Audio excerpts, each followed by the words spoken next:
Hello, everybody. Welcome to Pratidin Current Affairs News Discussion, where we are covering the news discussion of 17th of March as well as कल, क्योंकि ये cover नहीं हुआ था तो कल के भी न्यूज़ को इस आर्टिकल में एक साथ ही कवर किया जाएगा, which will be covered from the perspective of APSC as well as UPSC. So let's start with the very first news. साहित्य अकादमी award 2025 was very much there in news. This is the article जिसको आप relate कर सकते हैं GS paper 1 के Indian culture as well as current affair से भी बहुत सारे क्वेश्चंस आते हैं and there is high probability that इस बार भी यहाँ से डायरेक्टली आपको क्वेश्चंस पूछा जा सकता है. So keep this in mind. Okay, सबसे पहले तो डिस्कस करते हैं कि ये अवार्ड कौन सा अवार्ड है. ये है अवार्ड साहित्य अकादमी अवार्ड, जो क्या इंडिया का प्रीमियर लिटरेरी इंस्टीट्यूशन है. एक्चुअली देखो कि साहित्य अकादमी अवार्ड दिया जाता है इस इंस्टीट्यूशन के द्वारा जिसका नाम है साहित्य अकादमी. राइट नाउ ये किस टाइप का इंस्टीट्यूशन है? देखो, ये मिनिस्ट्री ऑफ कल्चर के अंडर काम करती है ये इंस्टीट्यूशन, और एक ऐसी इंस्टीट्यूशन है जो कि इंडिया के जो वेरियस डिफरेंट लैंग्वेजेस है ना उसके लिटरेचर को प्रोमोट करती है थ्रू आउट इंडिया. इसको एस्टेब्लिश किया गया था 1954 में. राइट नाउ साहित्य अकादमी अवार्ड के बारे में भी हम लोग थोड़ा डिस्कस कर लेते हैं यहाँ पे. ये एक ऐसा अवार्ड है जो क्या हर साल, जी हाँ, एनुअली दिया जाता है टू वैसे लोग जो क्या अपने अलग अलग लिटरेरी वर्क्स के लिए आउटस्टैंडिंग काम किया होगा. और इसमें अराउंड 24 इंडियन लैंग्वेजेस को कवर किया जाता है जिसमें Assamese as well as Bodos भी इंक्लूड होते हैं. राइट, तो इसमें किस किस ऐसे एरियाज को सम्मानित किया जाता है, मतलब ऐसे कौन कौन एरियाज में आप अपने काम करोगे जिसको सम्मानित किया जाएगा. वो एरियाज है डिफरेंट लिटरेरी एरिया, जिसमें आता है पोएट्री, जिसमें आता है नॉवेल्स, जिसमें आता है short stories, then come essay, autobiography, memoirs, then comes literary criticism. In fact आपको शॉक होगा दैट 2025 के जो अवार्ड दिए जा रहे हैं अभी, देखो आप सोच रहे हो ये तो 2026 है भाई, तो 2025 अवार्ड क्यों बोला जा रहा है, एक साल पुराना वाला चीज क्यों पढ़ाया जा रहा है भाई. कोई भाई एक साल पुराना वाला चीज नहीं, एक्चुअली क्या है ना, देखो अभी 2026 का इनिशिएशन है. राइट, और अभी जो दिया जाएगा ना वो 2025 के लिटरेरी वर्क्स के बेसिस पे दिया जाएगा. समझ लो मेरा बात. राइट, तो ओवरऑल इस बार अराउंड 4 नॉवेल्स को दिया गया है, शॉर्ट स्टोरीज में 6 बुक्स को शॉर्टलिस्ट किया गया है जिसको दिया जा रहा है इसमें, ऐसे अराउंड 2, और ये सब डिफरेंट अदर एरियाज में किसी में 1 बुक, किसी में 2 बुक्स, किसी पोएट्री में तो 8 बुक्स को मिला है. राइट, तो ये भी आपको कहीं ना कहीं नंबर्स थोड़ा मोड़ा याद रखिए, क्योंकि इस बार तो आपको पता ही है मामा ने वो बोल दिया दैट भाई ऐसा क्वेश्चन पूछेंगे जो क्या कोई भी इंस्टीट्यूट ने पढ़ाता हो, ऐसा तो हो ही नहीं सकता. I will make sure that ऐसा कुछ भी ना है. Right, everything comes from our notes. Right, so या ये भी क्वेश्चन पूछा जा सकता है, बताओ इस बार जो अवार्ड दिया गया वो सबसे ज्यादा अवार्ड कौन से ए सेक्टर में दिया गया. So yes, that answer will be poetry, क्योंकि उसमें 8 बुक्स को बेसिकली ये किया गया है. राइट, सो इसमें जो विनर्स इंडिया से अलग अलग रीजन से, of course we are not going to discuss about that, but Assam से कितने सारे विनर्स है that is something which is extremely important for us. Right, so Assamese language में जो विनर है ना उनका नाम है देवव्रत दास. इनका जो वर्क है, इन्होंने नॉवल लिखा था जिसके लिए इनको ये अवार्ड दिया जा रहा है. वैसे ही बोडो लैंग्वेज में है साहिशुली ब्रह्मा, जिनका अगेन नॉवल वर्क के लिए ही ये अवार्ड दिया जा रहा है. तो सवाल होता है दैट इसका सिलेक्शन प्रोसेस क्या है भाई. देखो, जैसे आप सोचोगे असमीज लैंग्वेज, बोडो लैंग्वेज, इसमें कौन सिलेक्शन करेगा, इसमें क्या मोदी जी बैठकर सिलेक्शन करेंगे? मोदी जी को आता ही नहीं है असमीज, मोदी जी को तो बोडो लैंग्वेज आता ही नहीं है, वो कैसे करेंगे. राइट, देखो इस सिलेक्शन प्रोसेस में जो है ना अवार्ड्स को रिकमेंड किया जाता है बाय जूरी मेंबर्स. हर एक लैंग्वेजेस के अपने अपने जूरी मेंबर्स होते हैं. जैसे असमीज जूरी में कौन कौन थे? ध्रुव ज्योति बोरा जी, then comes Dinesh Vysya ji and Ranjana Bhattacharya. तो ये तीनों के डिसीजंस के यूनानिमस सिलेक्शंस किया जाता है अल्टीमेटली. मतलब ये लोग जो है अल्टीमेटली नाम कुछ कुछ दे देते हैं, उसके ऊपर में यूनानिमस सिलेक्शन किया जाता है दैट किसको दिया जाएगा. जिनका ऑफ कोर्स काम ज़्यादा इफेक्टिव, ज़्यादा अच्छा रहेगा, उनको ही ये अवार्ड दिया जाएगा. राइट, सो इन अवार्ड्स में दिया क्या क्या जाता है. देखो, ये अवार्ड में जो ये कॉपर प्लेट का इंग्रेव्ड किया हुआ साहित्य है ना, ये तो दिया ही जाता है, बट साथ ही साथ cash prize of 1 lakh rupees भी प्रोवाइड किया जाता है और शॉल्स भी प्रोवाइड किया जाता है. और ये जो अवार्ड सेरेमनी होने वाला है, ये होने वाला है न्यू दिल्ली में 31 मार्च 2026 को. राइट नाउ ये जो पूरा हम लोगों ने डिस्कस किया, on the basis of this is the question which is being asked, Please go through it and try to answer in the comment section below. UNCIRF report on religious freedom in India. बहुत important news है क्योंकि ये geopolitical angle से अगर देख लोगे ये India और यूएस के रिलेशंस को इम्पैक्ट करने वाला न्यूज़ है. इस न्यूज़ को आप GS paper 2 that is governance, international relations and social justice से आप डायरेक्टली इसको इंक्लूड कर सकते हैं. नाउ सवाल है that what is this UNCIRF report, right? देखो इसका फुल फॉर्म पहले देख लेते हैं. USCIRF, US stands for United states, CIRF stands for Commission on International Religious Freedom. Now ये जो है ना हर साल एक रिपोर्ट प्रोवाइड करती है on the religious freedom in different countries, जिसमें ऑफ कोर्स इंडिया को भी देखा जाता है, चाइना को भी देखा जाता है, यूरोपियन कंट्रीज को भी देखा जाता है, ऑस्ट्रेलियन कंट्रीज को भी देखा जाता है, अफ्रीकन कंट्रीज को भी देखा जाता है, हर एक कंट्रीज को देखा जाता है और इसके बेसिस पे कुछ कुछ फाइंडिंग्स निकाला गया है. यही बोला जा रहा है. रिपोर्ट क्लेम करता है दैट रिलीजियस फ्रीडम जो है ना कंडीशंस वो इंडिया में डिटीरियोरेट हुआ है और ये जो वायलेशंस है उसको डिस्क्राइब किया गया that these are systematic and ongoing violations, जो क्या कहीं ना कहीं इनडायरेक्टली उन्होंने बोला है दैट हाँ गवर्नमेंट भी फोकस नहीं कर रही है. तो सवाल होता है वही इस ऑर्गेनाइजेशन के बारे में भी थोड़ा जान लेते हैं, उसके बाद आने वाले मतलब इस आर्टिकल में ओवरऑल क्या कवर किया गया उसको भी हम लोग देखेंगे, राइट? तो USCIRF ये एक इंडिपेंडेंट एजेंसी है. ध्यान दीजिएगा ये एक इंडिपेंडेंट कोई गवर्नमेंटल एजेंसी नहीं है, राइट? तो इसका फुल फॉर्म क्या है? Yes, commission on international religious freedom, that is United states commission on international religious freedom.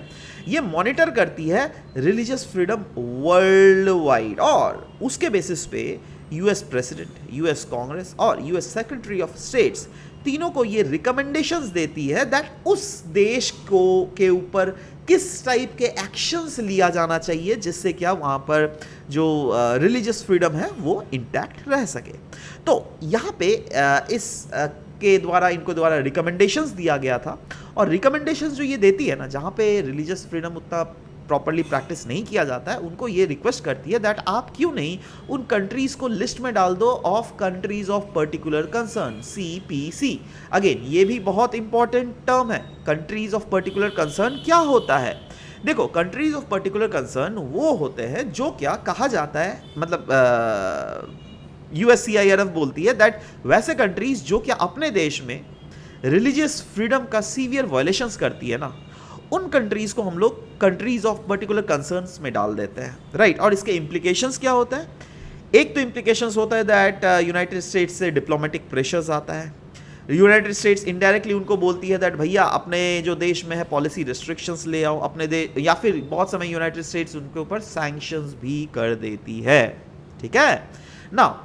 इस रिपोर्ट में क्या क्या एलिगेशंस लगाए गए हैं? एलिगेशंस है, पहला 3 एलिगेशंस है मेनली, एक एक करके डिस्कस करते हैं. सबसे पहला बोला गया लीगल एंड पॉलिसी इश्यूज के बारे में. बोला गया दैट कहीं ना कहीं एंटी कन्वर्जेंस लॉज है ना वो सेवरल स्टेट्स में स्ट्रेंथन कर दिए गए हैं, है ना, और हार्शर पनिशमेंट डाल दिया गया. दैट इज अगर कोई भी से फॉर एग्जांपल हिंदुइज्म है, हिंदुइज्म से वो क्रिश्चियनिटी में कन्वर्ट होना चाहता है, राइट? तो क्रिश्चियनिटी में कन्वर्ट होने के लिए जो ये है ना लॉज काफी ज्यादा सख्त कर दिए गए, राइट? तो वही बोला गया दैट एक एंटी कन्वर्जेंस लॉ एक फोकस दिया है. नेक्स्ट इज बोला गया है एडमिनिस्ट्रेटिव एक्शंस के बारे में फोकस दिया गया है. दैट बोला जा रहा है दैट एलिगेशंस लगाया गया that detentions and expulsions of citizens and refugees के बारे में बोला जा रहा है. दैट कहीं ना कहीं जो सिटीजन्स है, जो रेफ्यूजीज है, उनको डिटेंशन और एक्सपल्शन किया जा रहा है फ्रॉम इंडिया. और ये कहीं ना कहीं टारगेट असम को ही किया जा रहा है, आपको पता ही होना चाहिए, राइट? है ना? बट आपको देखा भी होगा दैट लास्ट वाले फेजेस में बहुत सारे ऐसे कानून भी इलेक्शन कमीशन के द्वारा भी लाया गया था, जैसे बोला गया था दैट आप खाली कर दो, राइट? तो लाइकवाइज ऐसे बहुत सारे कानून लाए जा रहे हैं जो क्या टारगेट कर रहे हैं रिलीजियस माइनॉरिटीज को, और ऐसा ये एलिगेशंस लगाया जा रहा है. आपको भी पता है that what is the reality, that अगर सिटीजन्स या फिर रेफ्यूजीज को इन लोग जो बोल रहे हैं सो कॉल्ड सिटीजन्स एंड अरे भाई ये कौन है? These are Bangladeshi infiltrants who are changing the demography of India. So why would we let them to change the demography of our country? या फिर कोई भी state for that matter? No, we cannot let them do it, right? Next जो allegations लगा है regarding the social issues, ये बोल रहा है that कहीं ना कहीं rise हो रहा है vigilant violence और attack हो रहा है minority communities के बारे में, और इसीलिए रिक्वेस्ट किया गया है यूनाइटेड स्टेट्स के कांग्रेस एज वेल एज वहाँ के प्रेसिडेंट को दैट इस टाइप के कुछ सख्त कानून स्टेप्स लेना चाहिए अगेंस्ट इंडिया। इनफैक्ट पता है क्या बोला है उन्होंने तो बोला कि टारगेट सैंक्शन करना चाहिए हम लोग को raw, that is research and analysis wing, और साथ ही साथ राष्ट्रीय Swayamsevak Sangh that is RSS को, और बोल रही है दैट क्यों ना हम लोग रॉ और RSS के जो एसेट्स यूएस में उसको फ्रीज कर दें, क्यों ना फ्यूचर में इनको यूएस में आने से बिल्कुल ट्रैवल बैन कर दिया जाना चाहिए, राइट। तो ये कुछ ऐसे सिक्योरिटी मेजर्स है जो क्या बोला जा रहा है दैट लिया जाएगा, right. So anyways this is the things that we have discussed on the basis of this is a question as well which is being asked to you. It is UNSCIRF के बारे में ही बोला गया that ये क्या है, ये United states का एक कॉन्स्टिट्यूशनल बॉडी है। क्या ये रिकमेंड करती है countries for countries of particular concern status, और ये मॉनिटर करती है रिलीजियस फ्रीडम ग्लोबली। तो आपको नीचे में कमेंट सेक्शन में आंसर देखना है दैट इसमें से कौन सा स्टेटमेंट आपको सही लग रहा है, A, B, C या D, ठीक है। I will be surely be waiting for to see your answers. Inland waterway transport projects in India, in fact Assam, क्योंकि ये असम ट्रिब्यून के आर्टिकल से लिया गया था, जिसको आप GS पेपर 3 के इंफ्रास्ट्रक्चर एंड इकोनॉमिक डेवलपमेंट से डायरेक्टली रिलेट कर सकते हैं ना। आपको पता होना चाहिए दैट वर्ल्ड वाइड ही नहीं, इंडिया में भी कहीं ना कहीं प्रमोट किया जा रहा है दैट हाँ फॉसिल फ्यूल से हम लोग दूर जाए, है ना। तो फॉसिल फ्यूल से दूर जाने के लिए what are the offer medium of transport, या तो आप रिन्यूएबल सेक्टर यूज कीजिए, या फिर आप ऐसे सेक्टर्स यूज कीजिए जहां पे फॉसिल फ्यूल अगर यूज भी हो तो कम से उसका एफिशिएंसी ज़्यादा से ज़्यादा हो, और उसका जो माइलेज है वो ज़्यादा से ज़्यादा हो, फ्यूल एफिशिएंसी ज़्यादा से ज़्यादा हो। और उसके लिए अगर देख लीजिएगा inland waterways are one of the boost of it, right. इसके लिए अराउंड 4 प्रोजेक्ट्स अनाउंस किया गया जिसमें 526 करोड़ के लागत में ये खर्च किया जा रहा है, जिससे मेन फोकस एरिया यही है दैट नेशनल वाटरवे जो 2 है हमारा, दैट इज ब्रह्मपुत्र रिवर, उसको हम लोग कैसे डेवलप कर सके, है ना। सो उसी के बेसिस पे ये आर्टिकल भी यहाँ पर दिया गया है। बट जब मैं नेशनल वाटरवे 2 के बारे में यहाँ पे डिस्कस कर ही रहा हूँ, तो ऐसे कौन कौन से वाटरवेज हैं जो कि एक्चुअली में आपके असम में एग्जिस्ट कर रहे हैं। So yes, these are the list of national waterways, जिसमें आप देख रहे हो ब्रह्मपुत्र जो है वो है नेशनल वाटरवे 2 तो है ही, जो क्या this is the waterway that I am talking about, right. This is Brahmaputra, that is national waterway 2।